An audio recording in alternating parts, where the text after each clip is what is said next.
Olá alunos, sejam bem-vindos a mais uma aula aqui do canal, dando continuidade à nossa aula de eletrocardiograma.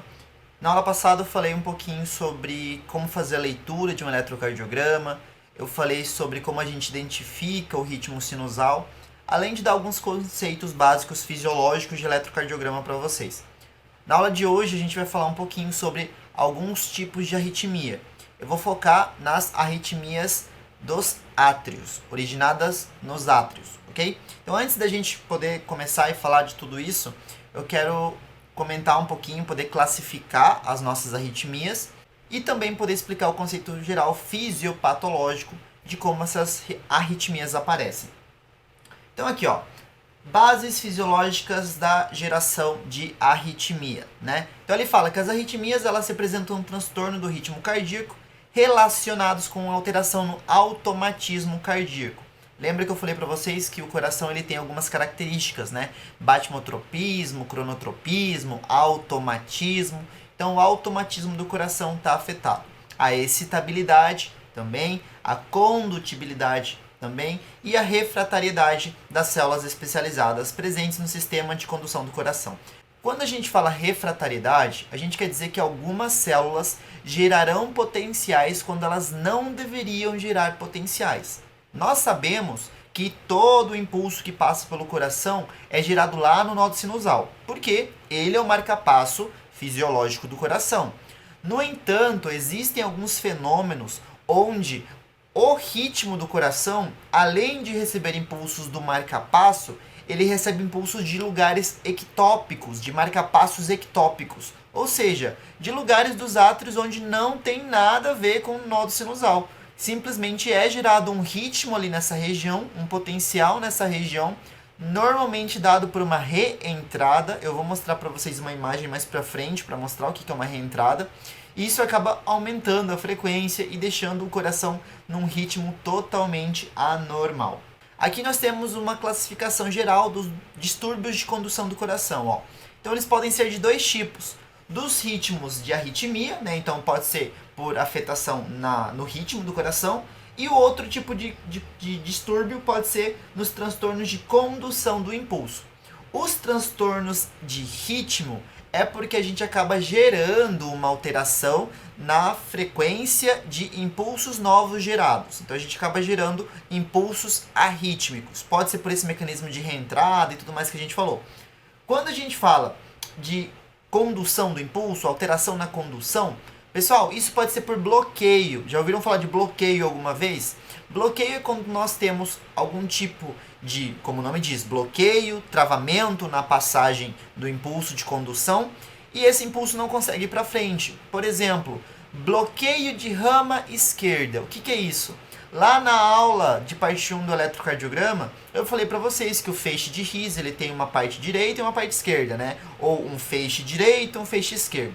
O bloqueio de rama esquerda é quando o feixe esquerdo, no nosso as de His, ele acaba sendo bloqueado, porque teve algum tipo de necrose, porque a artéria coronária que está nessa região, ela começou a ficar obstruída, e isso foi gerando bloqueio na condução, porque a célula morreu.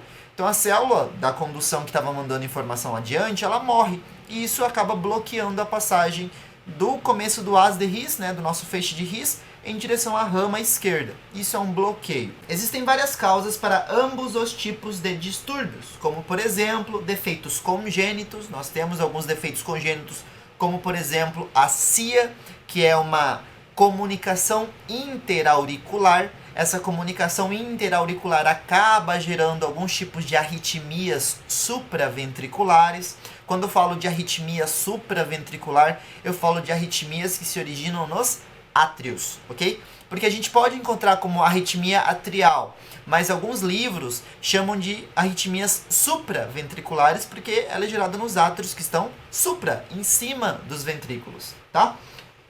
Câmbios degenerativos do sistema de condução, isquemia progressiva, como eu acabei de falar para vocês, e infarto agudo do miocárdio, desequilíbrios hidroeletrolíticos, como hiperpotassemia, hipopotassemia, hipercalcemia, hipocalcemia, efeitos na ingestão de alguns fármacos, como por exemplo a atropina, a própria digoxina, que é um tipo de digitálico, Então, né, são alguns medicamentos que podem gerar arritmias. Ó, esse quadrinho aqui, ó. As arritmias não sempre são patológicas e podem se produzir tanto em corações saudáveis como doentes. Olha que coisa doida. Uma vez um professor falou uma coisa pra mim que me marcou na minha vida acadêmica. Ele falou assim: você sabia que quando você está correndo, você aumenta a sua frequência cardíaca e essa taquicardia é um tipo de arritmia? Porque o ritmo do coração normal, a gente fala que é o quê? Que o ritmo do coração é quando os RRs eles acabam tendo o mesmo tempo entre si, mas também que o ritmo do coração deve ter entre 60 a 100 batimentos em um minuto. Todo ritmo que passa de 100 batimentos é chamado de coração taquiarrítmico.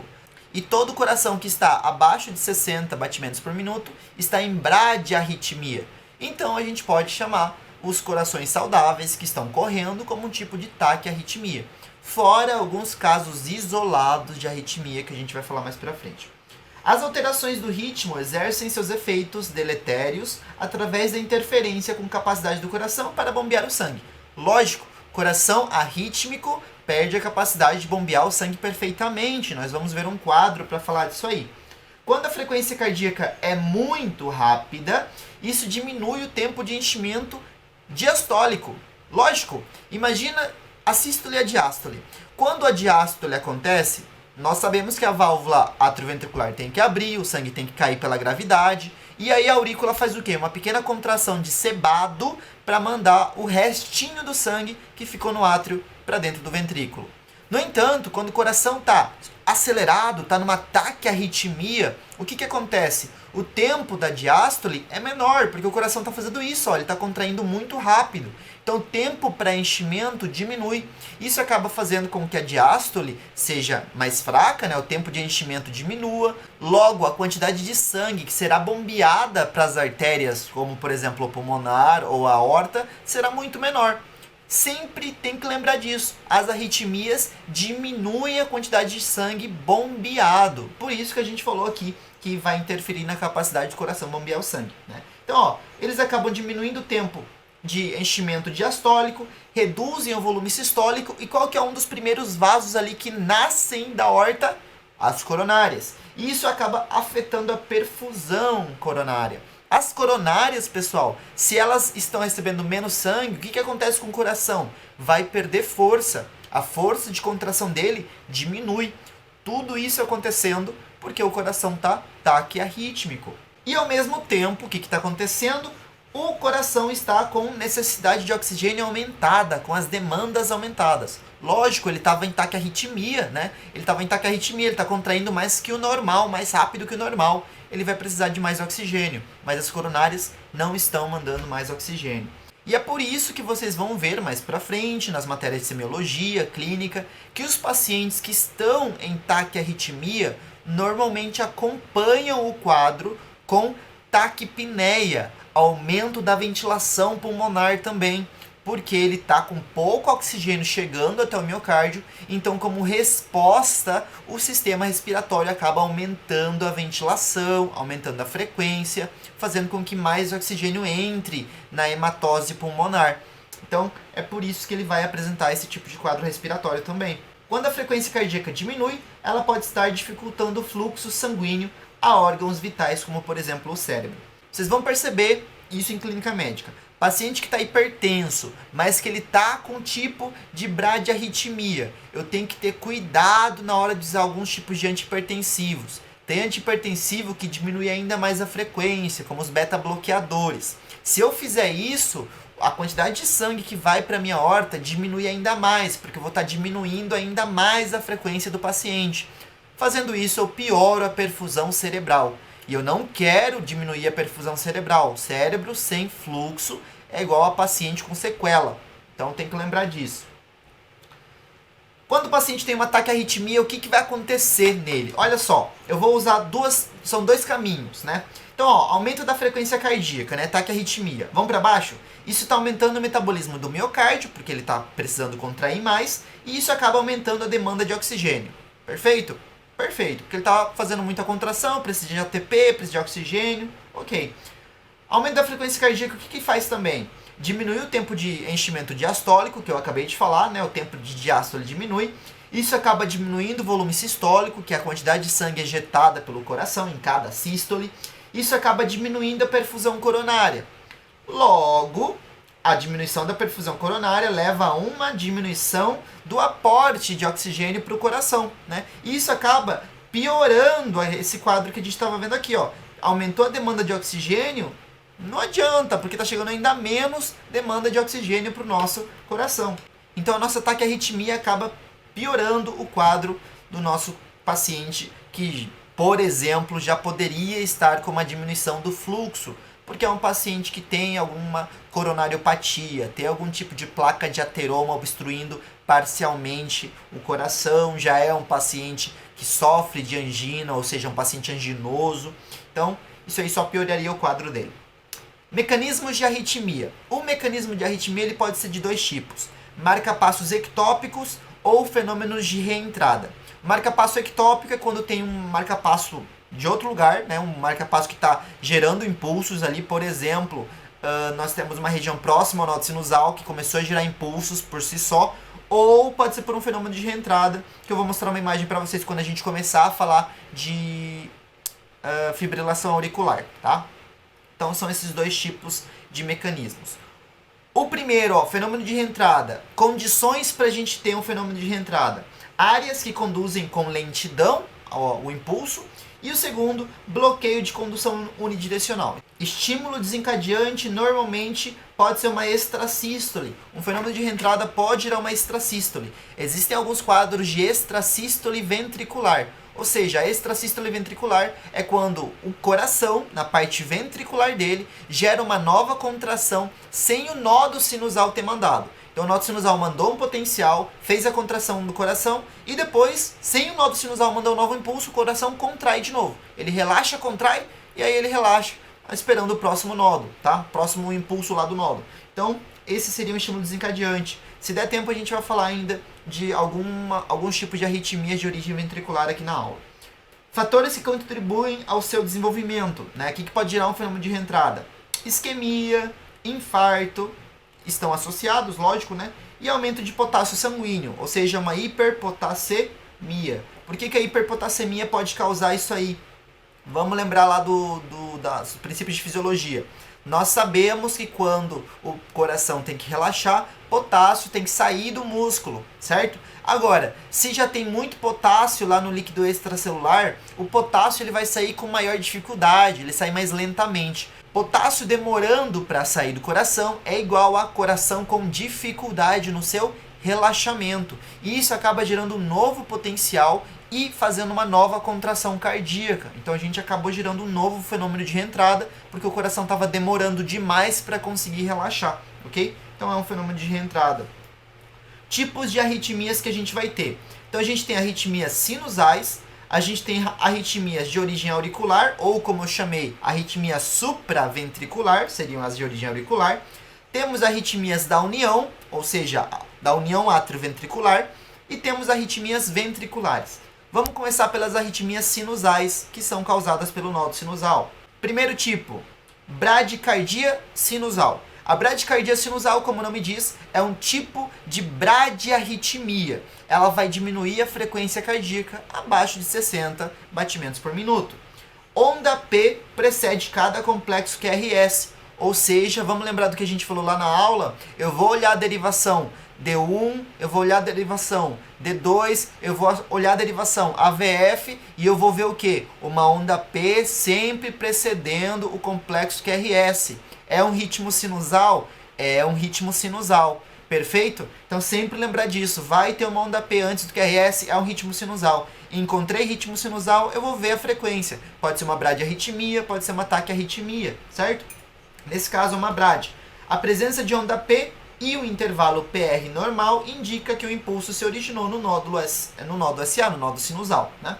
A estimulação vagal normalmente é uma das causas para esse tipo de arritmia. Então, ó, a estimulação vagal diminui a frequência de descarga do nódo sinusal e a condução do nó do AV também. É de mau prognóstico esse tipo de arritmia quando ela é acompanhada com infarto agudo do miocárdio. Sim, o paciente teve um infarto agudo do miocárdio. Você encontra as alterações que você deveria encontrar no infarto agudo de miocárdio, supradesnível do segmento ACT, infradesnível do segmento ST, e você encontra também um ritmo sinusal nesse paciente que está bradicárdico. Então o paciente está ali com frequência de 45, além do infarto dele. Mau prognóstico. Isso significa que as coronárias vão cada vez mais receber menos fluxo e também significa que órgãos importantes como o cérebro também receberão menos fluxo. Isso é perigoso, mau prognóstico.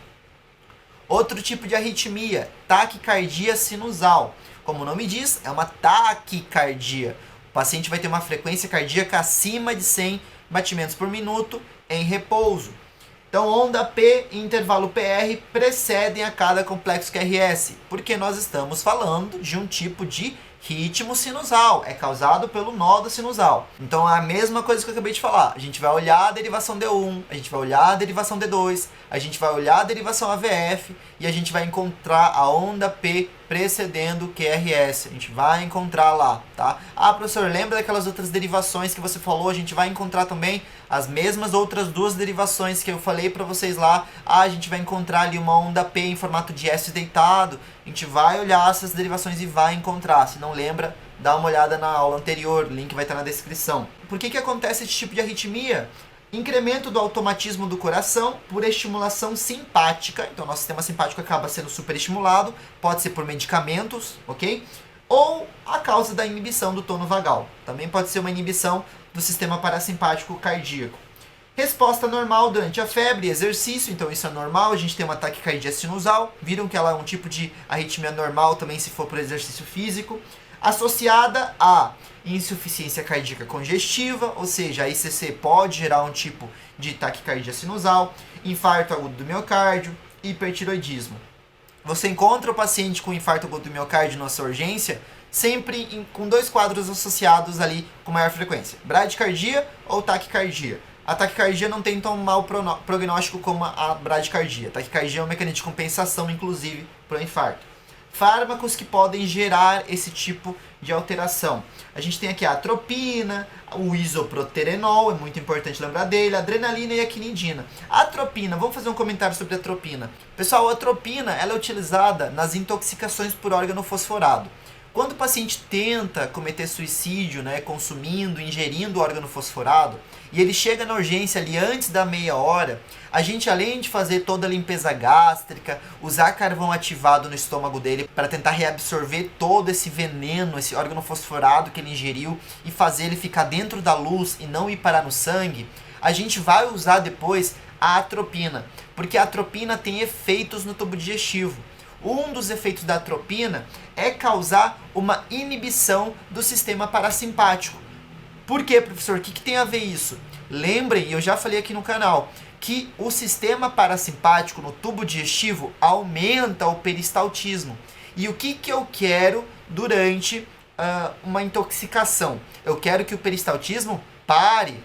Eu não quero que o peristaltismo acelere. Se o peristaltismo acelerar, não vai dar tempo de eu fazer uma boa limpeza gástrica. Então não dá tempo de eu fazer isso aí. Só que no coração, o que a atropina acaba fazendo? Ela acaba inibindo a função do nervo vago. E por conta disso, a taquicardia aparece. É por isso que a gente aprende, quando a gente está estudando a atropina, que os efeitos da atropina no paciente deixarão ele louco como uma cabra. Eu aprendi com um professor cubano falando isso. O paciente fica louco como uma cabra. Louco por quê? Porque ele fica taquicárdico, ele fica acelerado, como uma cabra. Por quê? Porque a cabra ela faz fezes em bolinhas, o peristaltismo fica parado por mais tempo, acaba absorvendo mais água ali do tubo intestinal e as fezes saem em formato de bolinha, ressecadas. É do mesmo jeito que vão ser as fezes do paciente depois, então por isso que a gente chama o paciente com atropina como louco, como uma cabra, porque ele vai ter os efeitos da cabra e outras coisas que vão acontecer no paciente também. Então, a atropina ela pode gerar essa taquicardia sinusal por bloqueio do sistema parasimpático cardíaco, bloqueio do vago. Para o sinusal, o nome já fala, uma hora o nó sinusal para de funcionar. Então, incapacidade do nó sinusal de gerar impulsos e dá como resultado um impulso irregular. pode ocasionar períodos prolongados de assistolia. O coração, na parte ventricular, gera um período prolongado sem nenhuma contração cardíaca. E, com frequência, predispõe a outras arritmias. Por conta desse tempo de assistolia, acaba gerando outras arritmias.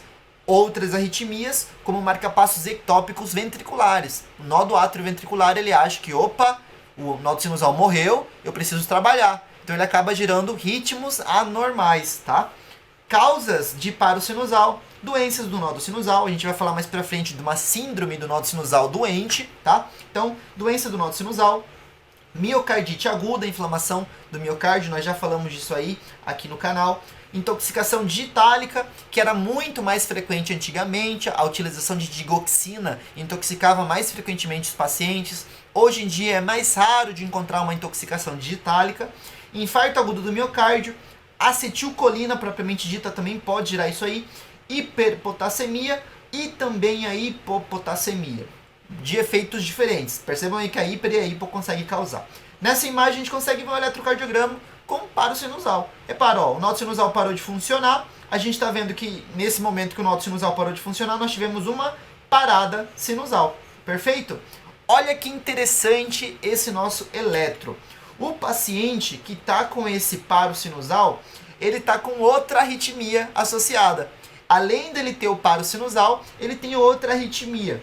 Isso aqui que vocês estão vendo, pessoal, essa imagem aqui, é uma imagem de flúter atrial ou flúter auricular, que é a mesma coisa. O flúter atrial é um tipo de arritmia supraventricular, arritmia originada na aurícula. E esse flúter está acompanhado de paro sinusal. Como eu sei que é um flúter? Porque o flúter tem ondas F, de flúter, onda F. A onda F parece os dentes de uma serra. Olha aqui essas ondas aqui, igualzinho o dente de uma serra, ó. Parece dente de serra, tá? Então, dente de serra. E normalmente o flúter atrial, ele tem um tempo 2-1. O que é um tempo 2-1? Para cada 2 flúters, eu tenho um complexo QRS. É o que a gente vê aqui, ó. 2 flúters, um complexo QRS. 2 flúters, um complexo QRS. Esse paciente pode ter certeza, ele está com uma frequência cardíaca na casa dos 150 batimentos por minuto. Entre 155 e 145, mas a base é 150. Paciente que eu encontro com arritmia, eu encontro com batimento de 150, é flúter auricular até que se prove o contrário. Tá? Tem que lembrar disso. É flúter até que se prove o contrário. Se eu olhei o meu eletro, não encontro onda F, percebo que o paciente continua com essa frequência 150, aí eu investigo outras coisas. Mas bateu 150, bateu o olho na questão ali, 150, é flúter, ok? Porque é o mais frequente. Pode ter flúter sem ser 150? Pode, tá? Mas o mais normal, o flúter típico, é de 150 batimentos por minuto. É no ritmo 2-1. Síndrome do nódo sinusal doente, síndrome do nódo sinusal enfermo. Olha só, pessoal, ali fala o seguinte: é um resultado da destruição total ou subtotal do nódo sinusal. Então vai ter uma destruição do nosso marcapasso. Alterações inflamatórias ou degenerativas dos nervos e dos gânglios que rodeiam o nódo sinusal. Isso acontece por quê? Por uma oclusão da artéria do nódo sinusal. Então a gente vai ter uma oclusão dessa artéria, ele acaba morrendo por necrose. Em crianças, se associa com cardiopatias congênitas. Geralmente os pacientes permanecem assintomáticos, porém podem experimentar confusão, mareio, ele fica tonto, seria tontura, e síncope. Tratamento, para quem não lembra, síncope é desmaio repentino. Implante de um marcapasso permanente é o tratamento para esse paciente. Logo, o nódo sinusal dele não funciona. Sempre acontece dos meus alunos ficarem me olhando com uma cara estranha assim enquanto eu estou falando disso. Aí ele fica assim, tá, mas se o paciente teve o nódo sinusal morto, destruído, o que vai acontecer? Ele vai morrer. Não, lembra que eu falei na aula passada que quando o nódo sinusal não funciona, ele vai ter outros marcapassos no coração, que são mais fracos, mas ele vai ter. Como, por exemplo, o nó do átrio ventricular. Ele vai ser um marcapasso. Ele vai gerar uma frequência mais baixa que o nódo sinusal, mas ele funciona, ele não deixa o coração parar. Então o paciente não morre. Por isso que dá tempo da gente tentar trabalhar com marca-passo permanente implantado nele. Certo, saímos ali das arritmias sinusais, de origem sinusal. Vamos falar um pouco agora das arritmias de origem auricular ou supraventriculares, né?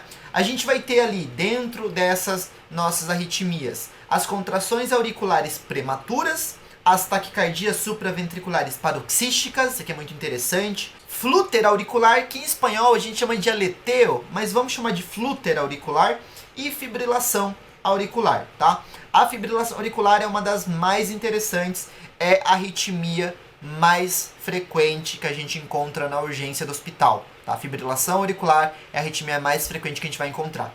Extrasístole auricular, que seria essa contração auricular prematura que nós estamos falando aqui. Se originam nas vias de condução auricular, ou seja, naquelas vias internodais que eu falei para vocês na aula passada, via internodal anterior de Beckman, via internodal posterior de Torel, então as vias internodais, tá? Ou nas células musculares auriculares, né? E se desenvolvem antes do próximo impulso originado no nódulo sinusal. Então a gente vai ter o nódulo sinusal normal, fazendo o complexo QRS, e do nada uma onda que apareceu ali, de repente, de alguma região das vias internodais ou do próprio músculo cardíaco. A localização do foco ectópico determina a configuração da onda P. Quanto mais próximo este foco, né, que está originando uma nova onda, for do nódulo sinusal, mais se assemelha o foco ectópico ao complexo sinusal normal. Deixa eu ver se eu consigo uma imagem aqui para vocês. Olha só, aqui nós temos uma imagem. Pessoal, aqui nós temos uma onda P, um complexo QRS, uma onda T. Depois nós temos uma onda P, um complexo QRS e uma onda T. Só que de repente, o que acontece? De repente apareceu uma onda P aqui, né, uma onda P bem pequenininha, repara, ela está um pouquinho diferente dessas outras ondas P's, gerou um complexo QRS, porque essa onda P foi gerada por uma região aleatória ali do meu coração, na parte auricular, pelo músculo auricular, pela via internodal anterior de Beckman, foi originada por algum tipo de região de lugar ectópico. Nessa imagem está falando, originado aqui no nosso átrio esquerdo, não foi no átrio direito, no átrio esquerdo. E ele mandou o impulso para todo mundo, né?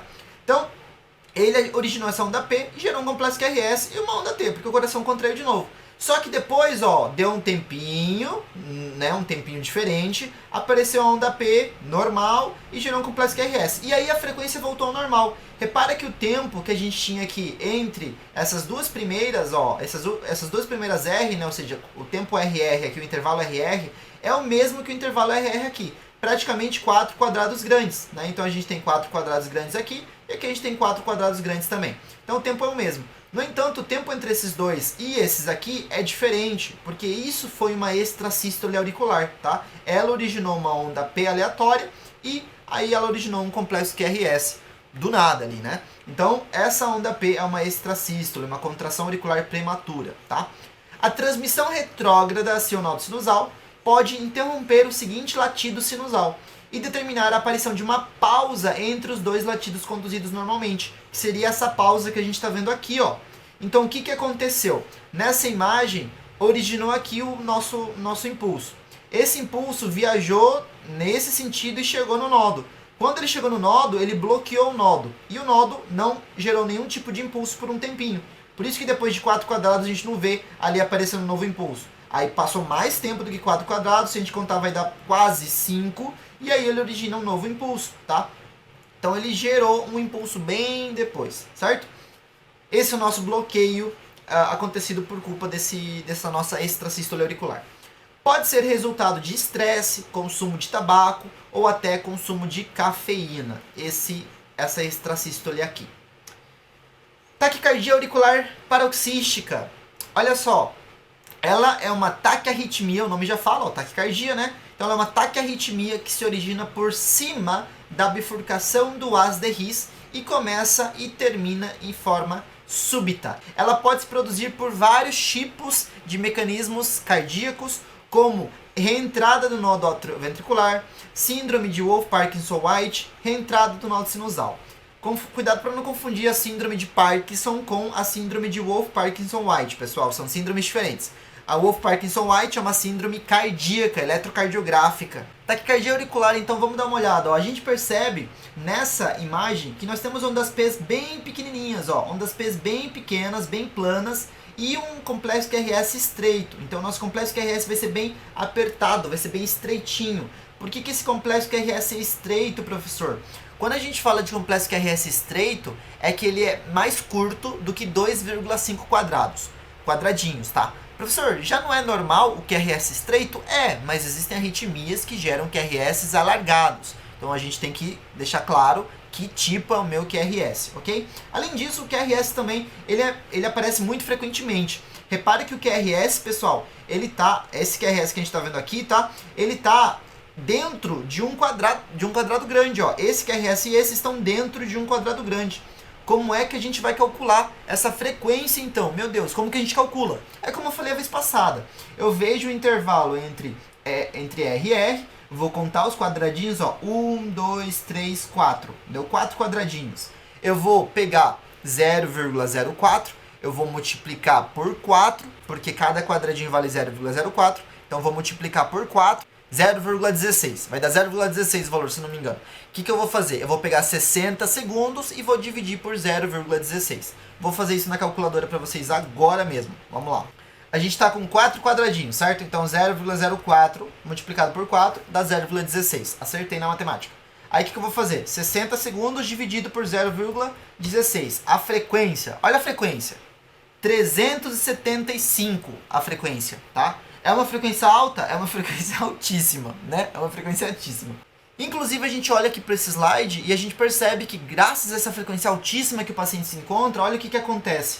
Nós temos aqui um tempo sem onda P. Então, o ritmo acabou ficando irregular nesse momento, ó. O ritmo ficou irregular. E aqui o ritmo foi ficando cada vez mais longo. Foi demorando para aparecer essa taquicardia. Então, no início, a taquicardia estava mais rápida e depois a taquicardia foi diminuindo, porque a frequência diminuiu. Se a gente manter, ó, vamos imaginar que daqui para cá manteve. Não deu para ver tudo, mas vamos imaginar que daqui para cá manteve.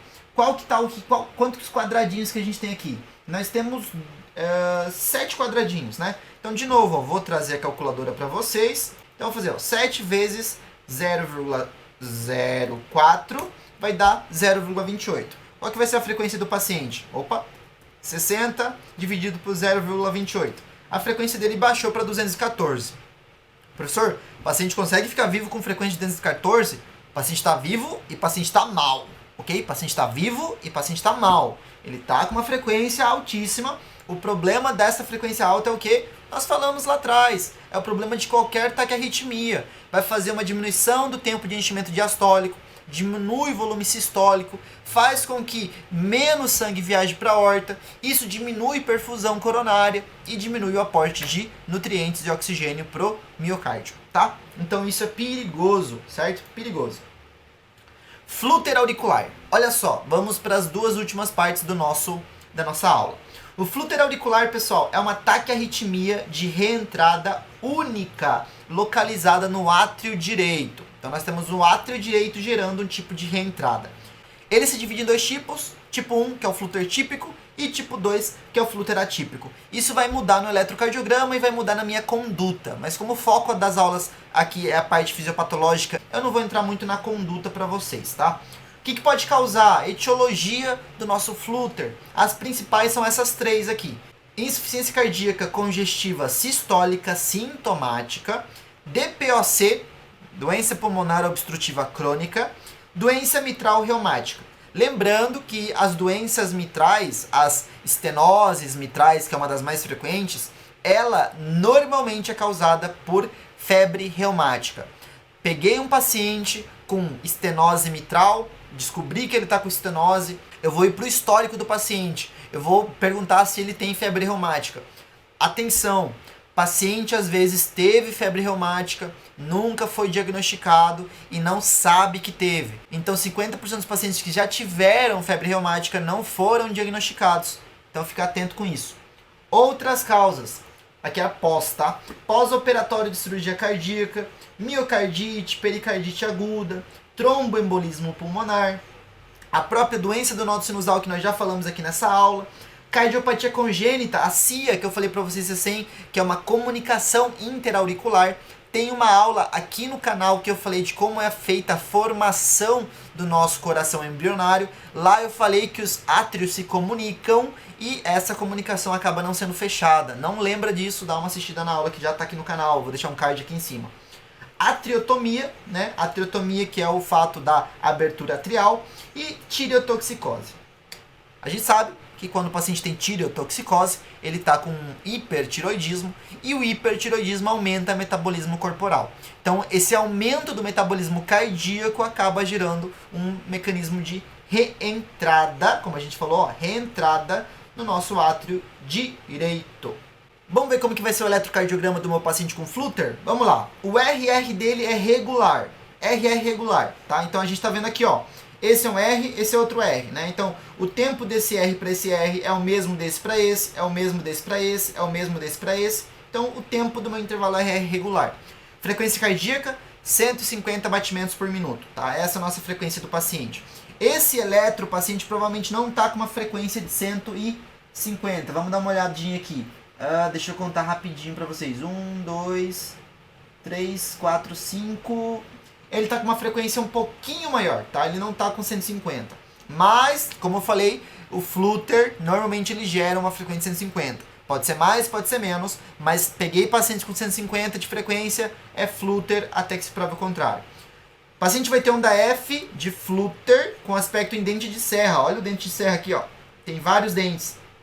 Esse aqui é uma condução 2:1? Não, essa aqui é uma condução 3:1, ó. 1, 2, 3 dentes, complexo QRS. 1, 2, 3 dentes, complexo QRS. 1, 2, 3 dentes de serra, complexo QRS, tá? Então aqui a gente não tem uma condução 2:1 igual eu tô falando.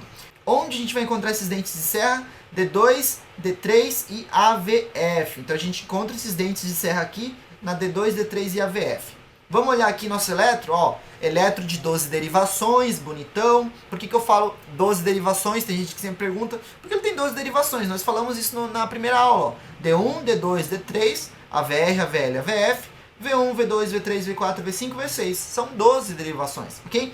Vamos focar nas derivações que eu falei. D2, D3 e AVF. Olha o dentinho de serra aqui, ó. Olha o dente de serra. A gente consegue ver o dente de serra perfeitamente, ó.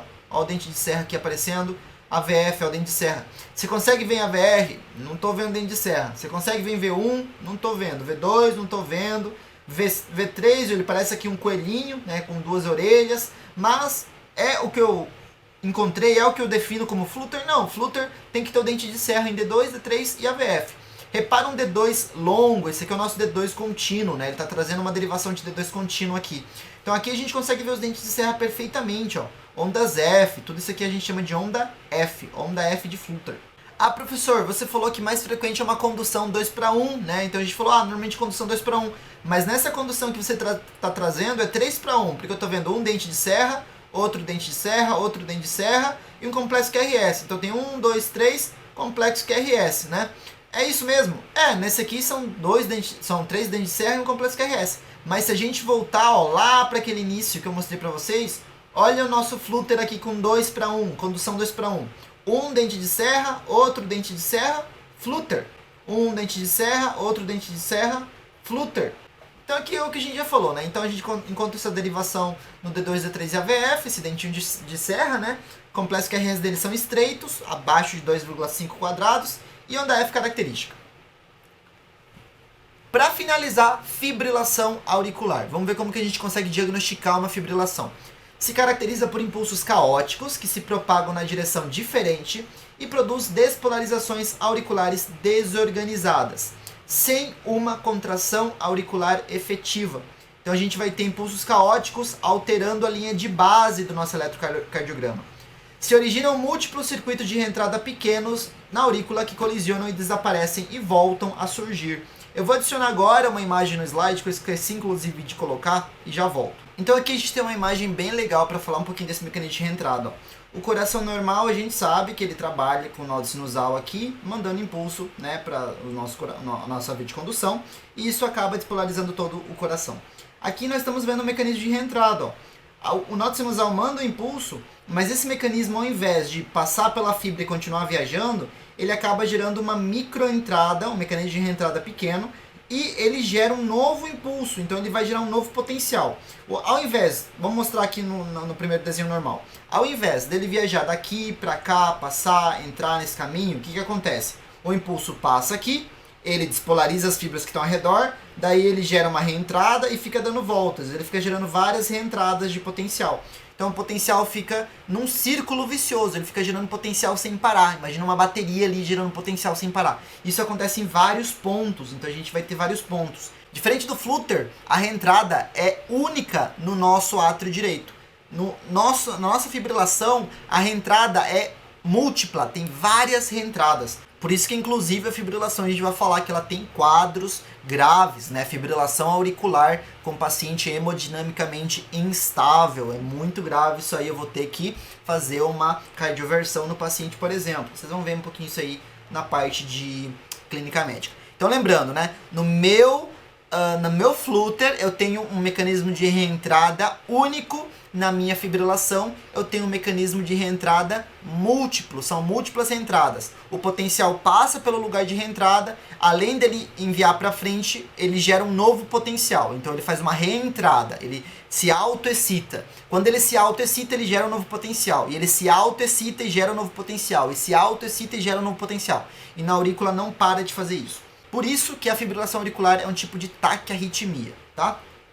No eletrocardiograma, o eletrocardiograma se caracteriza por oscilações em linha de base do eletrocardiograma, conhecida como ondas F. A gente pode ter ondas F menores, né? Repare que uma onda F aqui minúscula, né? Então, pequenas ondas Fs aqui, ondas Fs minúsculazinhas, a gente percebe pequenas oscilações ali, pequenas ondas Fs estranhas aparecendo, né? É uma onda F bem estranhazinha aqui, tá mostrando uma onda F bem pequenininha, tá? O RR são irregulares. O que eu quero dizer com isso? Pessoal, aqui o RR ele tem um tempo, aqui o RR tem outro tempo, tá? Se eu for estudar, eu vou perceber que não vai acontecer, por exemplo, esse tempo, esse, e depois vai repetir o primeiro tempo, que seria esse tempo, e depois o segundo tempo, depois o primeiro e o segundo, não vai se repetir. O que eu quero dizer com isso? Vamos chamar de tempo curto, tempo longo. Se fosse um elétron, onde eu encontro RR curto, RR longo, depois RR curto, o mesmo tempo do curto, RR longo, RR curto, RR longo, RR curto, RR longo, não é uma fibrilação, porque seria uma irregularidade regular. Isso aqui é uma irregularidade irregular. Todo o tempo que está irregular continua irregular, tá? Ele continua irregular. Então nunca vai ter uma ordem lógica, por isso que é irregularmente irregular. As ondas P's às vezes não são discerníveis, né? São ausentes. A gente vê só essa onda F estranha aqui, mas a gente não vê onda P. Complexo QRS com padrão irregular, né? Então o padrão do QRS é irregular. Frequência cardíaca geralmente entre 110 a 180 batimentos por minuto. Algumas vezes a fibrilação auricular se apresenta com ondas atriais fibrilatórias. Aqui a gente consegue ver, ondas atriais fibrilatórias. Então tem um monte de onda auricular fibrilatória sem parar aqui, que não gera complexo QRS. É uma espécie de atividade atrial que se manifesta com oscilação irregular da linha de base entre os complexos QRS. Então a gente está tendo várias despolarizações atriais, fazendo essa oscilação de onda P, e o complexo QRS aparece só aqui. Repara como é irregularmente irregular o nosso RR. Tem um RR longo aqui, um RR mais curto, outro mais curto, e aqui é bem curtinho, outro curtinho, então a gente vai ter totalmente irregular o nosso complexo. Como que eu conto a frequência cardíaca desse paciente? É o seguinte, pessoal, na aula passada eu contei para vocês. Para contar a frequência, você precisa apenas fazer igual eu fiz aqui na calculadora, né? Contar a quantidade de quadradinhos, multiplicar por 0,04. E aí quando você fizer isso, você vai pegar 60 e vai dividir por esse valor que foi o resultado. Tem outro jeito? Tem outro jeito. Eu vou trazer a calculadora aqui para vocês de novo para mostrar esse meu outro jeito. Na aula passada eu falei o seguinte. Imagina, tá? Só imagina. Imagina que entre esse QRS e esse, imagina que nós temos dois quadrados grandes. Ou seja, imagina que o QRS está aqui e o outro está aqui. Quando tem dois quadrados grandes, quantos quadradinhos que tem dentro? Tem 10, né? Então 10 na horizontal, tá? Tem 10. Eu ia fazer 10 vezes 0,04, ia dar esse valor de 0,4, eu ia pegar 60 dividido por 0,4. Vai dar uma frequência de 150. Mas tem outro jeito. Como? Eu conto a quantidade de quadradinhos entre RR, eu pego 1500 e divido por esse valor. Por exemplo, eu tenho 1500, né? Eu contei os quadradinhos, eu falei que eram 10, divido por 10. Vai dar uma frequência 150. Isso acontece para qualquer frequência. Por exemplo, imagina que são 3 quadrados grandes entre RR. Se eu for fazer pelo primeiro método, então eu faço 0,04 vezes 15, porque dentro de 3 quadrados grandes eu tenho 15 quadradinhos, vai dar 0,6. Eu vou fazer 60 segundos dividido por 0,6, vai dar 100 de frequência. Se eu fizer 1500 dividido pelos 15 quadradinhos, vai dar 100 de frequência. Então vai dar a mesma coisa, é o mesmo jeito. São dois jeitos de fazer conta usando 1500. Por que eu falei do 1500? Porque a gente vai ter que usar essa técnica aqui na nossa fibrilação. No entanto, olha só, pessoal, eu não vou contar os quadradinhos de RR para descobrir a frequência. Não posso fazer isso. Por quê? Porque é um ritmo irregularmente irregular. Lembra? Entre esse RR tem um tempo, entre esse RR tem outro, entre esse RR tem outro, entre esse RR tem outro, e assim sucessivamente. Então, como que eu faço para calcular a frequência? Eu vou contar 15 centímetros do elétron e eu vou fazer uma continha bem simples ali. Como que eu faço isso? Da seguinte forma. Vocês sabem que isso é uma folha milimetrada, certo? É um papel milimetrado. Cada quadradinho pequeno tem 1 milímetro na horizontal, 1 milímetro na vertical. Se ele tem 1 milímetro aqui, 10 milímetros é igual a 1 centímetro. Todo mundo sabe disso. 10 milímetros é igual a uma régua, é igual a 1 centímetro. Ou seja, dentro de 2 quadrados grandes, ó, 2 quadrados grandes na horizontal, eu tenho 1 centímetro, certo? Então, vamos contar desse jeito. Cada 2 quadrados grandes é 1 centímetro. Eu quero contar 15 centímetros. Eu vou fazer isso aqui, ó, no meu D2, que tá diretão aqui, ó. Tá diretão, né? Meu D2 contínuo. Então, vamos lá, ó. Vou começar usando essa linha aqui. Então, daqui até aqui, 1 centímetro. 2 centímetros. 3, 4, 5, 6, 7, 8, 9, 10, 11, 12, 13, 14, 15. 15 centímetros. Pronto, contei. E agora, professor, o que você faz? Pessoal, agora eu vou contar a quantidade de intervalos RR dentro desses 15 centímetros. Intervalo, o espaço. O meu mouse, sumiu o meu mouse, ele parou aqui, né? Então, meu mouse, ele tá aqui.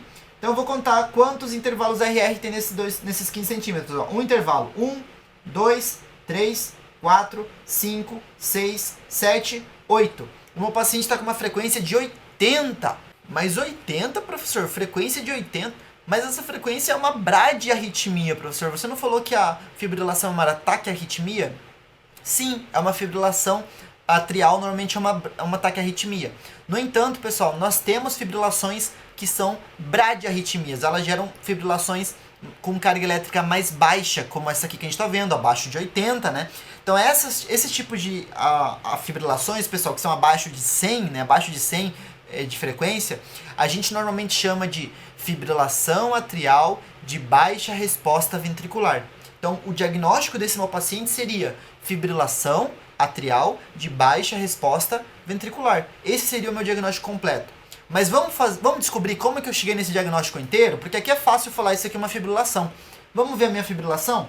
Vamos! Então, o que eu vou fazer nesse meu paciente? Eu vou procurar, igual eu falei para vocês lá na aula passada, ritmo sinusal. É a primeira coisa que eu quero encontrar nesse meu paciente. Então eu olho derivação D1. Cadê a onda P na minha derivação D1? Não estou vendo. Vou para a derivação D2. Cadê a onda P na minha derivação D2? Eu estou vendo o QRS, eu estou vendo a onda T e não tem onda P. Não estou vendo onda P. Eu vou para o meu AVF. Cadê a onda P aqui no meu AVF? Não tem onda P. É um ritmo sinusal? Não é um ritmo sinusal. Já sei que não é ritmo sinusal. Beleza. O que eu vou fazer agora? Eu vou ver a frequência. Ó. Eu percebo que entre R e R é diferente para o outro RR. Então, os intervalos RR são irregulares. Legal. Já sei que não é ritmo sinusal. Já sei que é um RR irregular. Agora eu quero saber se é um RR irregularmente irregular. eu vou lá para baixo. Então aqui eu percebo que, ó, a distância desses dois é diferente desses dois, que é diferente desses dois, que é diferente desse, que é diferente desse, e tá tudo diferente. Então, opa, é uma fibrilação auricular. A ausência de onda P, não é um ritmo sinusal, a gente não tem, né, onda P no 1, 2 e no AVF, a gente percebeu que é irregularmente irregular, e aí eu vou contar a frequência. Percebo que minha frequência é abaixo de 100, diagnóstico fechado e completinho. É uma fibrilação atrial com resposta ventricular baixa. Então, a gente vai ter o nosso diagnóstico completo nessa imagem. Eu quero que vocês percebam que, a partir de agora, você vai conseguir olhar um eletro, você vai conseguir dizer se é ritmo sinusal, você vai conseguir contar a frequência, você, se não é ritmo sinusal, vai conseguir perceber quando é uma fibrilação atrial, porque você não vai encontrar onda P em D1, você não vai encontrar onda P em D2, você não vai encontrar onda P em AVF, e você vai conseguir diferenciar se essa fibrilação ela vai ser com resposta ventricular alta, porque ela está acima de 100, se é com resposta ventricular baixa. Você vai conseguir saber se é um flutter, se tem onda F de serra, lembra da onda F de flutter, de serra, dente de serra? Então eu vou conseguir ver um flutter, eu vou saber se o flutter é 2:1, se é 3:1, se é 4:1, e assim você já viu várias diferenças no eletrocardiograma, ok? Então, pessoal, deixa eu ver se eu tenho mais alguma coisa para mostrar aqui para vocês. Epidemiologia. Então, a epidemiologia da minha fibrilação. A arritmia sustentada mais frequente, eu já falei para vocês, ela comete entre 1 a 2% dos adultos, aumenta a incidência com a idade, então nos idosos acima de 65 anos, 3 a 9% são afetados.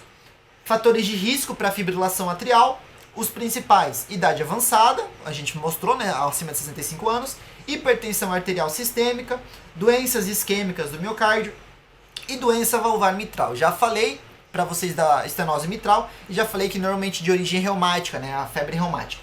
Outros fatores de risco, hipertireoidismo, diabetes. Aqui tem uma cardiopatia dilatada de qualquer etiologia, uma insuficiência cardíaca, né? Obesidade, apneia do sono, miocardite, pericardite, pós-operatório de cirurgia cardiotorácica, tromboembolismo pulmonar, DPOC descompensada. Uma DPOC descompensada a gente vai falar quando a gente começar a entrar aqui no canal em alterações patológicas da via respiratória, libação alcoólica, a síndrome de Holiday e tabagismo.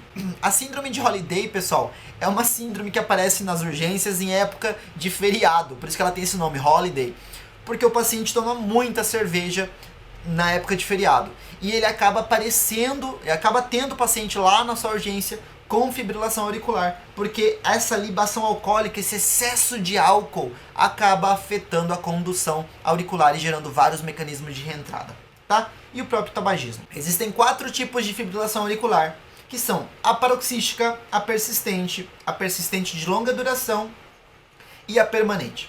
A paroxística, ela cessa espontaneamente ou com intervenção em até 7 dias, né? A fibrilação atrial persistente dura mais de 7 dias, então as classificações basicamente são de acordo com o tempo. A persistente de longa duração dura mais de 1 ano. E a permanente, o nome já fala, é permanente. O paciente passou de 1 ano, o paciente tem 2 anos de fibrilação atrial e ele continua com essa fibrilação.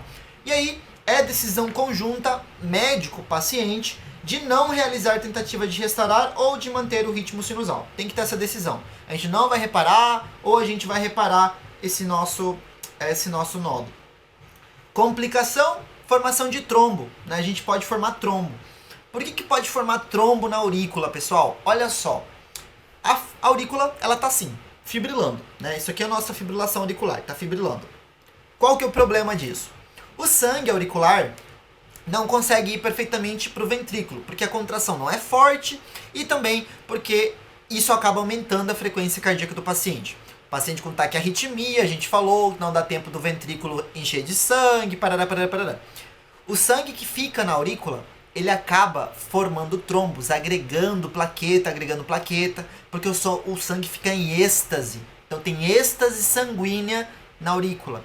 Essa êxtase sanguínea, pessoal, acaba agregando plaqueta, fazendo com que forme trombo, e isso pode causar várias alterações perigosas, várias complicações. AVC isquêmico. Se esse trombo viajar por toda a circulação, ele pode ocluir a artéria renal, ele pode voltar para a parte do ventrículo direito, né, do nosso lado direito do coração, e ser mandado para a região respiratória, gerando um tromboembolismo pulmonar. Então, trombos são perigosos. É por isso que quando vocês forem estudar a conduta da fibrilação, vocês vão perceber. Peguei um paciente com fibrilação auricular, o que eu vou tratar nesse paciente? Se for um paciente hemodinamicamente estável, ele não está com risco de vida iminente naquele momento, então eu vou tratar ali com medicamento, fazer tratamento médico, vou usar um beta-bloqueador, um diltiazem e vou fazer um tratamento antitrombótico nesse paciente também, para evitar a formação de trombo, evitar o risco de um AVC isquêmico nesse paciente. Então vou fazer esse tratamento de trombo, tá? Então, pessoal, essa é a nossa aula de eletrocardiograma. Ficou bem grande aqui. Eu espero que vocês tenham entendido. Qualquer dúvida, vocês podem deixar ali na descrição, que eu vou estar respondendo vocês. É isso. Obrigado pela atenção. Tchau, tchau. Bom estudo. Nos vemos depois.